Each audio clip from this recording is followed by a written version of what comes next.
ओळखलं मला? होय, मी सावित्री ज्योतिबा फुले बोलते. एरवी मी बोललेही नसते, पण तुम्ही माझ्या विचारांचे खोटून खोटून क्रीम केले. तुम्ही तर चक्क मला देवी बनवून फोटोमध्ये फ्रेम केले. जो मिळेल तेव्हा, जो मिळेल तसा तुम्ही तर माझ्या सुनेसार कौतुकी करता, पण दुखायचे की तुम्ही मला गृहीत धरता. याचाच त्रास मी तुमच्या समोर खोलते. होय, मी सावित्री ज्योतिबा फुले बोलते. कुऱ्हाडीचा दांडा कोटास काढ, कुऱ्हाडीचा दांडा कोटास काढ बाबा. सगळ्या गोष्टी डोक्यावून गेल्या. ज्यामध्ये वारसा घालतात, ज्यामध्ये वारसा घालतात त्याच बाईमन झाला असं होईल. मला कुठे माहीत, मला कुठे पुढचे दिसले होते. एका वेगळ्या जगासाठी मी शिवाय शाप दगडाबरोबर शेणही चोचले होते. तुमच्या शब्दात सांगायचे तर रात्रंदिवस खासले होते. आज मी कसले गाव झेलते. होय, मी सावित्री ज्योतिबा फुले बोलते.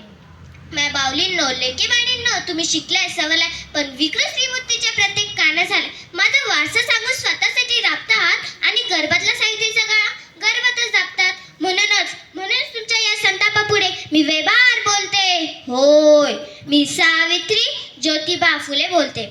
आज तुम्हाला काय सुद्धा सोचायचे नाही. आज तुम्हाला काय सुद्धा सोचायचे. शाळा काढण्याच्या काढीता तुम्ही काढीत बसायचं नाही. शाळा काढण्याच्या काढीता तुम्ही काढीत बसायचं नाही. तुम्ही फक्त पोरकामीचं घ्यायला पाहिजे. एका दुसरा शोधून त्याला आधार द्यायला पाहिजे. म्हणूनच तुमच्या या संतापापुढे मी व्यवहार बोलते. होय, मी सावित्री ज्योतिबा फुले बोलते. माझी खरी व्यक्ती जास्त पुढे चुकत नाही. माझी खरी व्यक्ती जास्त पुढे चुकत नाही. ती कोणत्याही बाबाकडे आंधळपणे मात्र टिकत नाही. ती कोणत्याही बाबाकडे आंधळपणे मात्र टिकत नाही. आमच्याच मातीत आमच्याच लोकांकडून तुझा भाव बघावा लागला. माझा फोटो लावण्यासाठी काय तर चेअर काढावा लागला. आपल्या सोयीचं नसलं की विचार कोणी कानात डोळा होतो. समाज काय करायचं म्हटलं की आपल्या पोटात गोळा येतो. ज्योतिबाशिवाय सावित्री, सावित्रीशिवाय ज्योतिबा, एकटे रुट्टे कधी नेता येणार नाही. संधानाची गोटी विचारायलाच डोकं. म्हणूनच लेकिन नो, मी तुम्हाला बोलते.